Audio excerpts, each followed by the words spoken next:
요한복음 3장 16절 17절 우리 같이 합독하도록 하겠습니다.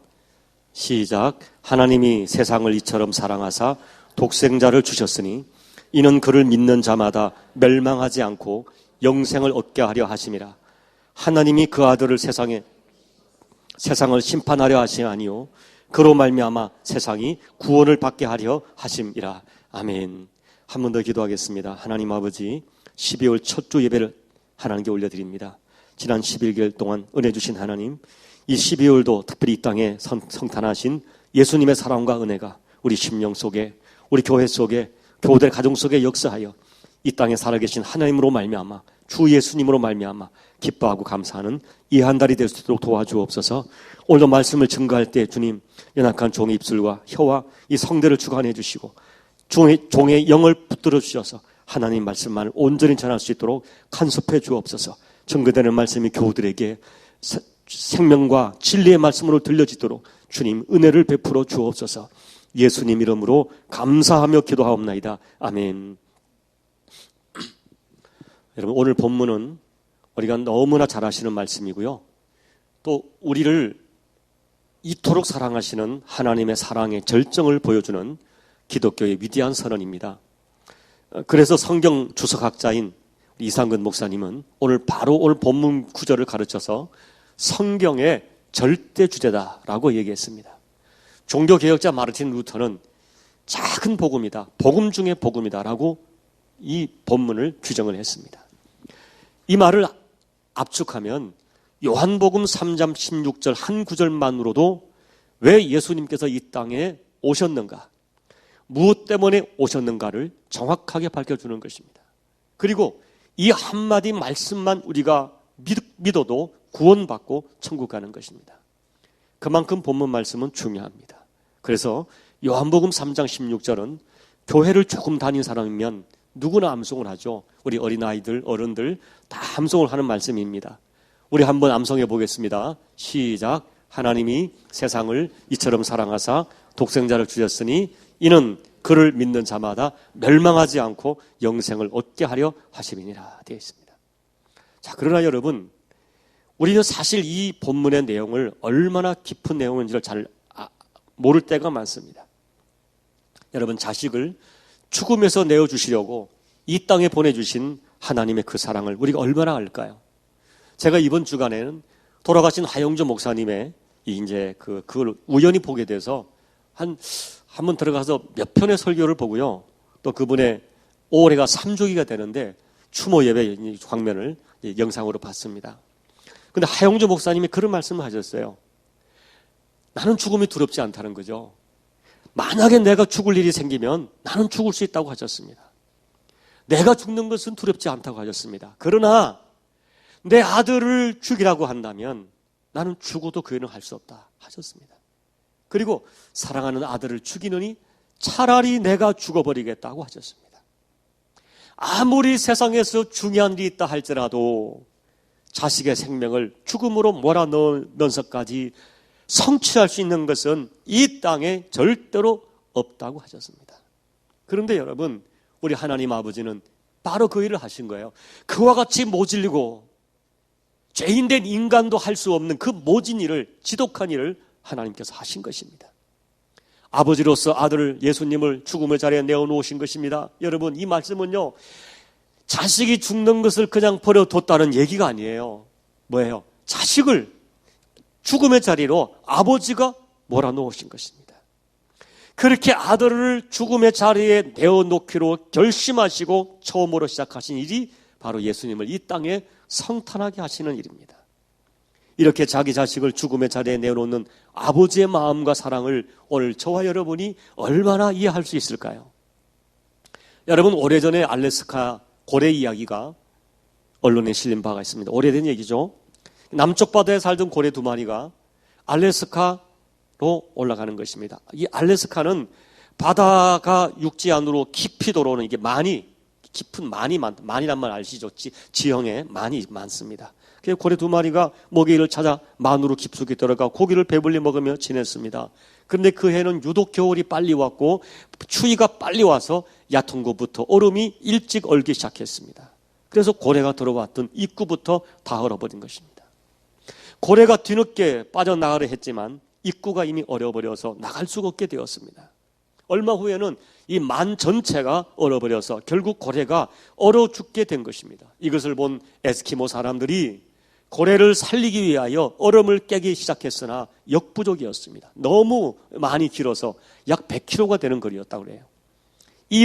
근데 이 일이 어떻게 방송국에 연결돼서 방송을 타게 되었습니다. 그래서 본격적으로 고래 구출 작전이 시작된 것입니다. 11톤 트랙터가 동원되고 얼음을 깨는가 하면 하늘에서 헬리콥터가 무거운 세멘트를 떨어뜨려서 얼음을 깨고 20톤짜리 쇠빙선이 동원되어 3주 동안 얼음을 깨서 결국 100km에 이르는 바다에 길을 만들어 2마리 고래를 바다에 내보낼 수 살리게 된 것입니다. 여러분, 고래들을 생각해 보십시오.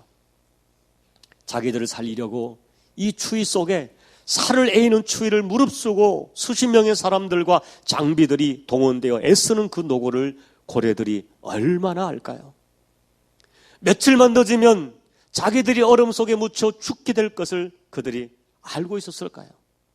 물론 본능적 위기감은 느꼈겠지만 자기를 살리려고 저렇게 애쓰는 사람들의 수고를 그들은 전혀 알 리가 없을 것입니다. 사랑하는 여러분, 오늘 우리 인간들 마치 그 만에 갇힌 고래와 같습니다. 자기들의 내일을 모르고 있습니다. 여러분, 이것은 단순한 육체의 죽음을 말하는 것이 아닙니다. 사람들은 영원한 심판과 형벌에 대하여 모르고 있습니다.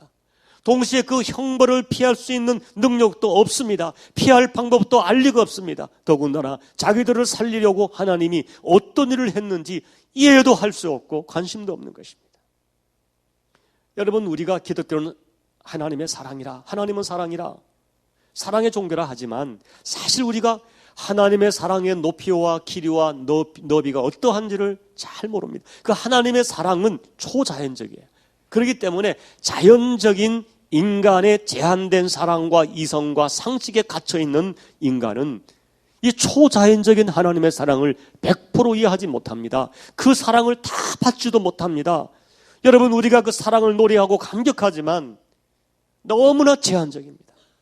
그럼에도 불구하고 우리는 하나님의 사랑을 반드시 가슴에 믿어지고 경험하고 느껴져야 합니다. 왜냐하면 하나님 사랑을 느끼지 않고는 신앙생활 자체가 불가능합니다. 또한 여러분, 하나님이 우리를 사랑하실 때는 이론으로 사랑하는 것이 아닙니다. 하나님의 사랑은 너무나 구체적입니다. 인간의 몸으로 오셨고 십자가에서 살을 찢기시고 피를 흘려주신 구체적이고 실제적인 사랑입니다. 그렇기 때문에 그 사랑은 분명히 느낄 수 있는 사랑입니다. 그러나 여러분, 그 당시 예수님을 직접 보고 십자가를 보았던 사람조차도 알 수 없는 그 사랑을 2000년이 지난 오늘 우리가 어떻게 체험할 수 있겠습니까? 그 초자연적인 사랑을 우리가 어떻게 받아들일 수 있겠습니까? 그것은 성령의 도우심으로 가능합니다. 그렇기 때문에 사도 바울은 하늘에 계신 아버지께 무릎을 꿇고 비는데, 에베소서 2장에 보니까 내가 하늘과 땅에 있는 각 족속에게 이름을 주신 아버지 앞에 무릎을 꿇고 비노니 그의 성령으로 말미암아 지식에 넘치는 그리스도의 사랑을 알아 그 너비와 길이와 높이와 깊이가 어떠함을 깨달아 하나님의 모든 충만하신 것으로 너희에게 충만하기를 구하노라. 바울은 에베소 교인들이 하나님의 사랑이 얼마나 넓은가, 그 길이와 높이와 깊이를 성령의 도우심으로 깨달아 알도록 무릎을 꿇고 간절히 기도합니다. 여러분, 하나님의 사랑은 이론이 아닙니다. 느낄 수 있습니다. 체험할 수 있습니다. 그러나 우리의 이 지성으로 잘 안 되는 거예요. 그렇기 때문에 성령이 느끼게 하시고 감동하게 하시고 체험하게 하셔야 되는 것입니다. 성령께도 도와주시면 충분히 감격할 수 있는 신비로운 사랑이 하나님의 사랑입니다. 여러분, 구하시기 바랍니다. 사모하셔야 돼요. 내가 그 사랑을 알도록 주님 수없이 들었습니다. 찬양도 했습니다. 눈물도 찔끔찔끔 흘립니다. 그러나 나는 그 사랑을 잘 알지 못합니다. 하나님, 그 사랑을 알도록 도와주세요. 기도하셔야 됩니다. 너희가 나를 간절히 찾고 찾으면 나를 만날 것이라 주께서 말씀했습니다. 사랑하는 여러분, 그러나 목사인 저 역시 아직도 자식을 죽음의 자리에 내어주시려고 이 땅에 오신 예수님의 사랑을, 그 하나님의 사랑을 사실은 충분히 알지 못합니다. 그러나 저는 충분히 알지는 못하지만 분명히 믿고 있습니다. 그 사랑이 충분히 되지 않지만은 저는 100% 그 사랑을 믿고 있습니다.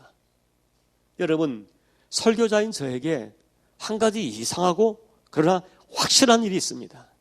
그것은 제가 윤리와 도덕을 설교할 때는 자신감이 없을 때가 있습니다. 거룩과 순결을 설교하지만 제가 거룩과 순결에 자신이 없습니다. 제 속에 살아있는 욕망이 있습니다. 정욕이 있습니다. 변화와 성숙을 설교하지만 변화에 대하여 얼마나 회의지을 때가 많은지 모릅니다. 과연 저 사람이 변할까? 과연 변할 수 있을까? 여러분, 설교를 하지만은 된다고 믿지만은 회의적일 때가 얼마나 많은지 모릅니다. 그런데 여러분, 설교할 때마다 확신이 생기고 설교할 때마다 힘이 생기는 주제가 있습니다. 바로 예수님의 십자가 사랑입니다. 천국에 대한 소망입니다. 여러분, 저는 과거에 서울에 있을 때 장례식을 수없이 치렀는데요, 장례식 설교할 때마다 이상하게 제 가슴 속에는 꿈틀거리는 뭔가가 막 있어요. 느껴져요. 확신이 생겨져요. 이 복음에 대한 확신이 생겨지니까 장례식 설교를 그렇게 뜨겁게 설교했던 거예요. 여러분, 저는 다 이해하지 못해도 분명하게 믿고 있습니다. 그것이 뭡니까? 하나님이 우리를 이처럼 사랑하신다, 십자가에서 죽기까지 사랑하셨다 하는 이 말씀입니다. 여러분, 이제 성탄절을 앞두고 다시 한번 저는 이 성탄절에 담겨있는 하나님 사랑을 설교하려고 합니다. 적어도 저는 아직까지는 충분히 알지 못하지만은 제가 믿고 있고 확신하고 붙들고 있는 오늘 요한복음 3장 16절 말씀에 나타난 하나님의 사랑을 말씀드리려 합니다. 이 시간 성령께서 여러분 마음에도 동일하게 역사하셔서 그 크신 하나님의 사랑이 다시 한번 느껴지고 확신되어지는 이 시간이 되기를 먼저 예수님 이름으로 축원합니다. 여러분, 첫째, 하나님의 사랑은 세상을 사랑하신 사랑이죠. 하나님이 세상을 이처럼 사랑하사. 오늘 하나님은 세상을 이처럼 사랑했다고 증거합니다. 그런데 여기서 중요한 첫 번째 단어가 세상이라는 단어죠. 여러분, 성경에는 세상이라는 말이 다양하게 사용되고 있습니다. 그런데 그 대부분 세상이라는 단어는 긍정적으로 사용되기보다는 썩고 부패하고 하나님을 거스르고 대적하는 악한 본성을 가진 인간 사회를 말할 때 세상이라는 표현을 씁니다. 그리고 하나님을 거부하고 육체의 욕심과 육체의 가치관에 매여 살아가는 어떤 문화와 죄악된 인생의 현장을 말할 때 세상이란 말을 쓰죠. 그리고 오늘 저와 여러분, 예수를 믿고 있지만 여전히 벗어나지 못하는 죄악의 구렁텅이에 빠져있는 우리 삶의 현장을 의미할 때 세상이란 말을 씁니다. 쉽게 말하면 도저히 하나님의 사랑을 받을 수 없는 상태의 그 현장을 세상이라고 표현합니다. 그런데 하나님은 이 세상을 사랑한다는 것입니다. 자격 있고 하나님 마음에 흡족하고 우리가 하나님 앞에 충성 봉사해서 나를 사랑한 것이 아니라 세상을, 부정적인 세상을, 하나님을 거역하는 세상을, 죄악의 육체의 문화가, 육체의 가치가 지배하는 그 현장인 세상을 하나님은 사랑했다 하는 것입니다. 여러분, 그리고 이 성경에 하나님이 세상을 어떻게 사랑하시는가 가장 잘 보여지는 그 성경이 바로 호세아서입니다. 여러분, 하나님은 호세아 선지자에게 말하기를 너 아주 음란한 여자, 저 고멜이라는 여자와 결혼하라고 명령하십니다. 그래서 호세아는 고멜이라고 하는 음란한 아주 음탕한 여자와 결혼하여 자식을 3명 낳습니다. 사실은 이 자식이 내 자식인지도 모르는 자식을 3명 낳은 거예요. 그런데 어느 날 그 고멜이 남편 낸 자기와 3명의 자식을 버리고 다른 남자에게 도망을 갑니다. 도망갔으나 잘 살지 못하고 금방 버림받아 거리의 창녀가 되어버립니다. 그런데 하나님이 또 말씀하는 거예요. 야, 호세아야, 너 저 여자 다시 데려와라. 이제는 그냥 데려올 수가 없습니다. 돈을 주고 사야 되는 거예요. 도망간 그 창녀를 돈을 주고서라도 데려와. 그리고 하시는 말씀이 너 다시 사랑하라는 거예요. 여러분, 어떻게 그 사랑이 가능하겠어요? 아무리 하나님이 지시한다 해도 우리 중에 누가 자기와 자식을 버린 아내, 더러운 서골에 몸도 영도 정서도 완전히 오염된 창녀 같은 그 여인을 어떻게 데리고 다시 와서 사랑하는 일이 가능하겠어요? 그런데 하나님은 이 일을 하시라고 하면서 말씀하기를 바로 내가 고멜 같은 너희를, 너희 민족을 이렇게 사랑하고 있다고 말씀하시는 것입니다. 그런데 여러분, 놀라운 것이 있습니다. 정말 놀라운 일이 있습니다. 교회에 이 하나님의 사랑을 가슴으로 느끼는 사람들이 있습니다. 진심으로 하나님의 사랑을 받아들이는 사람이 있습니다. 그들이 누구겠습니까? 누구 같아요, 여러분? 자기가 바로 그 창녀 같은 고멜이라고 고백하는 사람들입니다. 내가 버림받아 마땅한 그 세상이 나다라고 고백하는 사람들입니다. 여러분, 정말 놀라운 일이 있습니다. 예수님을 따라 살다 보면 어느 날 이상한 일이 일어나는 거예요. 그것이 뭡니까? 누가 나를 지적하지 않았는데 내가 죄인이라고 고백합니다. 그것도 내가 고멜 같다고 고백합니다. 내가 고멜 같은 죄인이라고 통곡을 합니다. 사랑하는 성도 여러분, 어느 날 성령의 깨닫게 하심과 감동하심으로 너는 고멜이다, 너는 세상이다, 이 하나님의 소리를 들을 수 있는 사람, 맞습니다, 나는 고멜입니다, 나는 세상입니다 라고 고백할 수 있는 그 사람은 하나님의 사랑을 깊게 받아들이게 됩니다. 사랑하는 여러분, 하나님은 하나님의 백성이라고 말하지만 사실은 너희가 세상에도 고멜 같다, 너희가 영적인 창녀 같다고 그렇게 살아가고 있다고 하시는 것입니다. 그런데 더 놀라운 것은 내가 그래도 너희를 버리지 않는다. 창녀 같은 너희를 내가 엄청난 대가를 지불하고서라도 다시 사서 너희를 나의 자녀 신분으로, 나의 신부로, 존귀한 신부로 회복시키겠다고 하시는 것입니다. 이것이 바로 세상을 사랑하신 하나님의 사랑입니다. 사랑하는 교우 여러분, 지금 내가 목사한 신분으로 이런저런 껍데기로 가리고 있지만은 사실은 내가 고멜과 다를 바 없는 영적 창녀로 살고 있다. 내가 음란하다. 나는 냄새나는 세상이다. 이것을 진정으로 인정하는 사람이 하나님의 사랑을 경험하게 됩니다. 내가 세상이라는 것을 인정하는 막달라 마리아, 예수님 앞에 머리를 풀고 눈물로 엎드립니다. 맞습니다, 주님, 나는 세상이었습니다라고 고백하는 삭개오가 예수님 만나 변화됩니다. 주님, 나는 세상입니다, 나는 죄인 중에 괴수입니다 고백하던 사도 바울이 예수님을 영으로 만나는 것입니다. 구약의 나아만 장군, 화려한 신분과 갑옷으로 가리고 있지만 사실 그 속은 문둥병으로 썩어 있는 자기 수치를 무릅쓰고 자기 몸을 드러내는 순간 하나님의 사랑으로, 능력으로 치유받습니다. 사랑하는 여러분, 오늘 하나님이 사랑하신 것은 세상이었습니다. 세상으로 표현된 죄인들이었습니다. 오늘 내가 하나님 앞에 얼마나 쓰레기 같은 존재인지를 아는 사람이 하나님의 그 사랑과 접촉되어집니다. 십자가에 예수님을 내놓은 그 사랑을, 그 사랑의 의미를 알 수가 있습니다. 저는 여러분들의 상태가 도무지 하나님의 사랑을 받을 자격이 없는 고멜 같은 세상임을 가슴으로 자각할 수 있기를 기도를 드립니다. 그리고 나 자신에게 절망하고 몸부림치는 뜨거운 기도를 드리는 날이 있기를 소망합니다. 그렇게 기도하다가 나를 이처럼 사랑하시는, 세상 같은 나를 버리지 않고 포기하지 않고 사랑하시는 하나님의 사랑과 접촉되는 축복이 있기를 예수님의 이름으로 축원합니다. 두 번째, 여러분, 하나님의 사랑은 이처럼 사랑하시는 사랑이었어요. 자, 이처럼 사랑한다는 이 말은 사실은 감탄형으로 기록되어져 있습니다.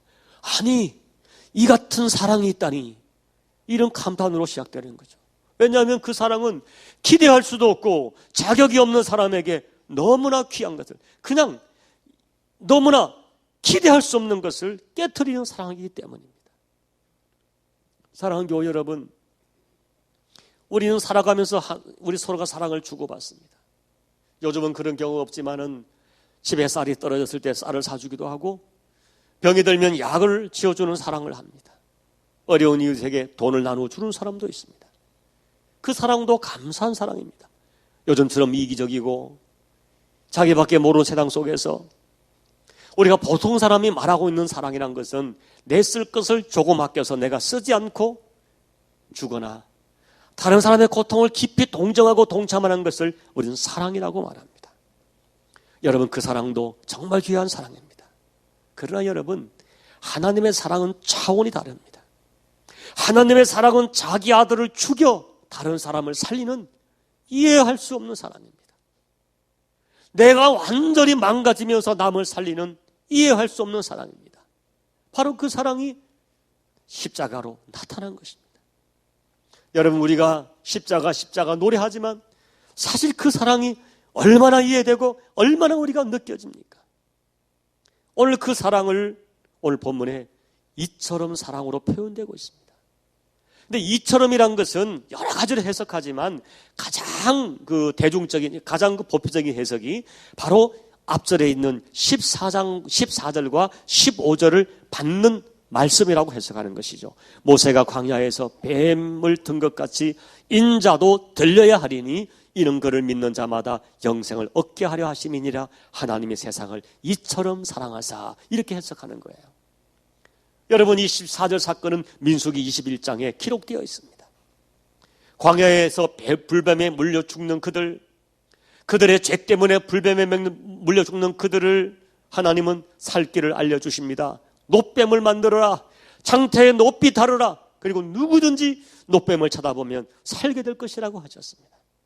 여러분, 이것은 장차 나무에 높이 달려 죽으실 예수님의 십자가 죽음을 예표하는 상징적 사건이었습니다. 나무에 달려 죽으실 예수님은 예수님이 세상을 살리고 나를 살릴 것을 말씀하시는 것입니다. 그러므로 이처럼 사랑하신 사랑은 하나님께서 예수님을 십자가에 매달은 사랑입니다. 예수님을 십자가에 매달 정도로 사랑하시는 사랑입니다.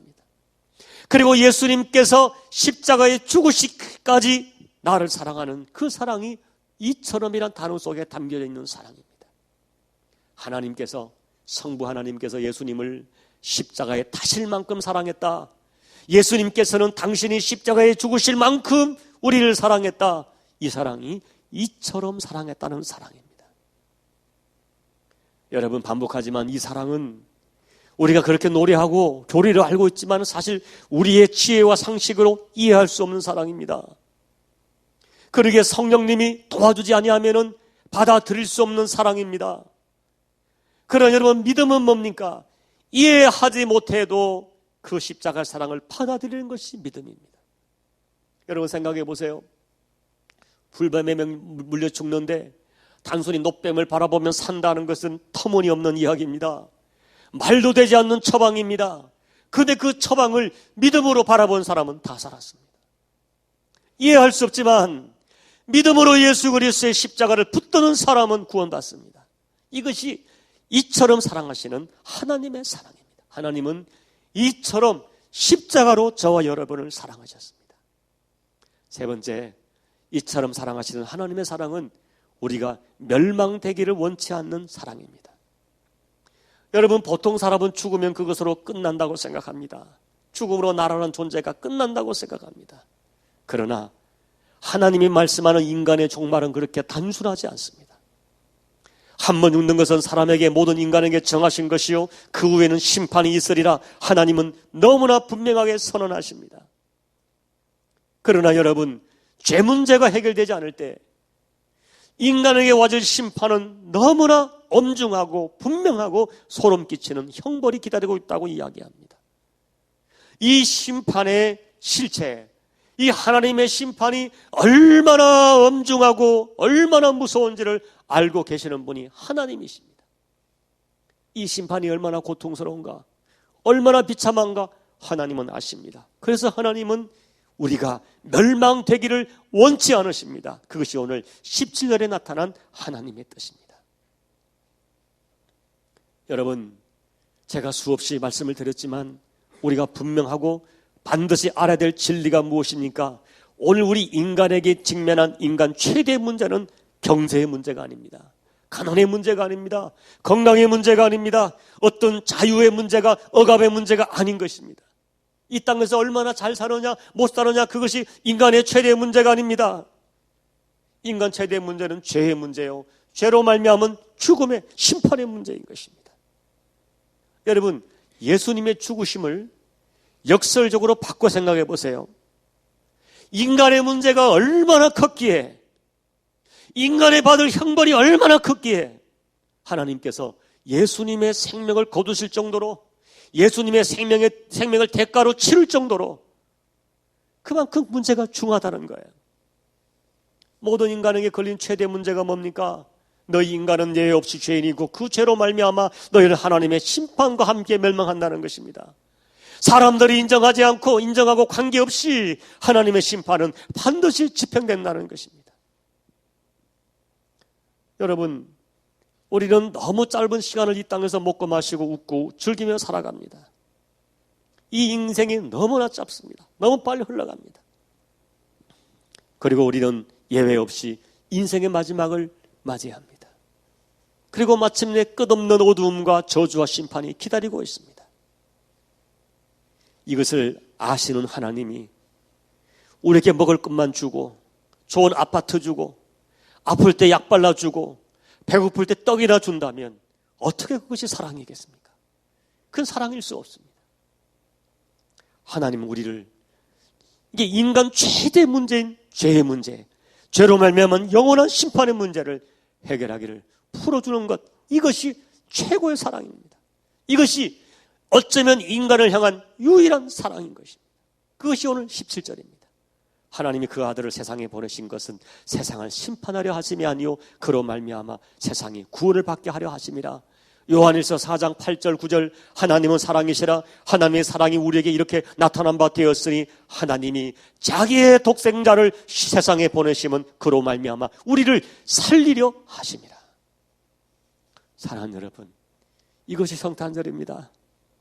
우리가 이 사랑을 붙들고 살아야 합니다.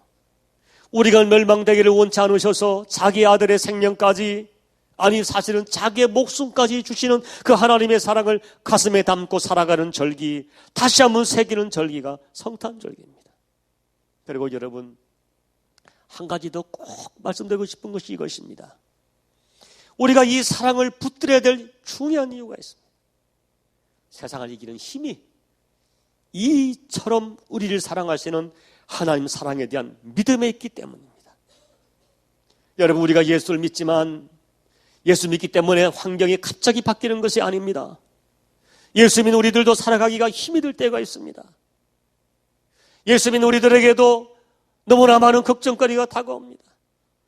우리가 살만하다고 하지만 누구도 내일을 장담할 수 없습니다. 아무도 모르게 나 혼자 홀로 사귀는 눈물이 있고 아픔이 있습니다. 누구도 나에게 도움이 되지 않을 때가 있습니다. 나이가 들어 점점 힘은 빠지고 영향력은 약해지는데 자식들을 내 마음대로 할 수가 없습니다. 목사인 저도 어렵고 힘들 때가 있습니다. 정말 감당하지 못할 만큼 힘들고 어렵고 괴로운 때가 있었습니다. 그런데 여러분, 그 어려움이 저를 함몰시키지 못하는 이유가 있습니다. 제가 붙드는 하나님의 사랑 때문입니다. 나를 이토록 사랑하시는 하나님의 사랑에 대한 확신 때문입니다. 하나님은 나를 사랑하시되 이처럼 사랑하시고, 하나님은 나를 사랑하시되 끝까지 사랑하신다. 그 사랑을 사도 바울은 이렇게 선포합니다. 로마서 8장 31절 32절, 거린도 2일에 대하여 우리가 무슨 말을 하리요? 만일 하나님이 우리를 위하시면 누가 우리를 대적하리요? 자기 아들을 아끼지 아니하시고 우리 모든 사람을 위하여 내어주신 이가 어찌 그 아들과 함께 모든 것을 우리에게 은사로 주시지 아니하겠느냐 고백합니다. 여러분, 이 사랑을 저와 여러분이 받고 있습니다. 아들의 생명까지 주시고 사랑하시는 그분이 왜 다른 것을 주시지 않겠습니까? 이 사랑을 붙들어야 됩니다. 어떤 어려움과 여건 가운데 나는 하나님의 사랑을 받았다, 아들의 생명까지 주신 그분이 결코 이 고난과 역경에 내가 함몰되지 않도록 지키실 것이다, 확신하셔야 됩니다. 날마다 이 사랑을 선포하셔야 됩니다. 환경에 속지 말고 눈에 보이는 이 현상에 속아서는 안 됩니다. 나는 부족하여도 하나님은 여전히 나를 사랑하신다. 끝까지 사랑하신다. 아들까지 주신 하나님은 반드시 나에게 사랑으로 역사한다. 이런 하나님의 사랑을 믿으면 어떤 고난도 이길 수 있는 힘이 생깁니다. 세상의 고난이 나를 함몰시키지 못합니다. 세상을 이길 수 있는 힘이 나를 사랑하시는 하나님의 사랑에 대한 확신으로 생겨지는 것입니다. 여러분, 이제 말씀을 마칩니다. 사랑하는 성도 여러분, 언젠가 어떤 집사님이 성령의 감동하심으로 예수님의 그 크신 사랑을 믿어드리면서 감격으로 찬양하는 눈물로 뺨을 적시는 모습을 보았습니다. 그 크신 하나님의 사랑 말로 다 형용 못하네. 저 높고 높은 별을 넘어 이 낮고 낮은 땅 위에 죄범한 영혼 구하려 그 아들 보내사 화목제물 삼으시고 죄 용서하셨네. 하나님 크신 사랑은 측량 다 못하네. 영원히 변치 않는 사랑 성도여 찬양하세. 여러분, 오늘 하나님은 여러분에게 말씀하십니다. 내가 너를 이처럼 사랑한다. 네가 세상이라도, 네가 고멜 같아도 내가 너를 사랑한다. 이 사랑을 붙들어야 됩니다. 말씀 중에, 기도 중에, 찬양 중에 그렇게 말씀합니다. 그때 여러분, 이 사랑을 우리가 체험하는 여러분 어떻게 해야 되겠어요? 주님, 저도 주님 사랑해요. 주님, 내가 부족하여도 주님 정말 사랑해요. 가슴으로 화답하며 고백하며 살아야 됩니다. 2014년 성탄절기에 특별히 이처럼 사랑하시는 하나님의 사랑이 여러분의 인생과 가정 위에 구원의 능력으로, 치료의 능력으로 다시 한번 새롭게 역사하여 나를 이토록 사랑하시는 하나님의 사랑을 붙들고 승리하시는 저와 여러분 모두가 되시기를 이 땅에 성탄하신 예수님의 이름으로 축원합니다. 기도드리겠습니다. 우리 말씀을 생각하면서 방금 부른 304장 우리 1절만 한번 조용히 함께 불러보겠습니다. 그 크신 하나님의 사랑 말로 다 형용 못하네. 저 높고 높은 별을 넘어 이 낮고 낮은 땅 위에 죄범한 영혼 구하려 그 아들 보내사 화목제물 삼으시고 화목제물 삼으시고 죄 용서하셨네.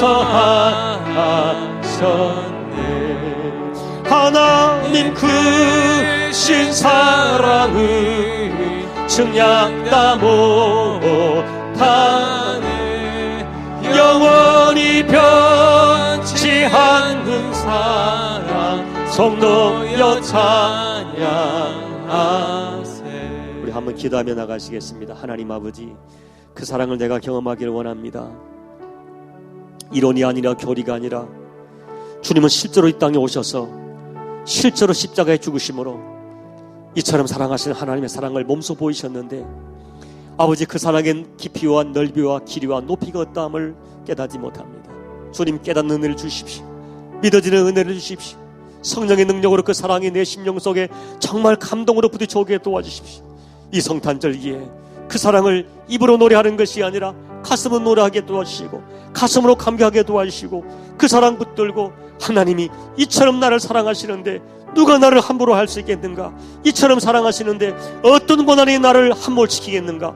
믿음으로 세상을 이기는 나의 살아있는 믿음이 실상으로 역사하는, 구원으로 역사하는 믿음이 되게 도와주십시오. 우리 기도하며 나가시겠습니다.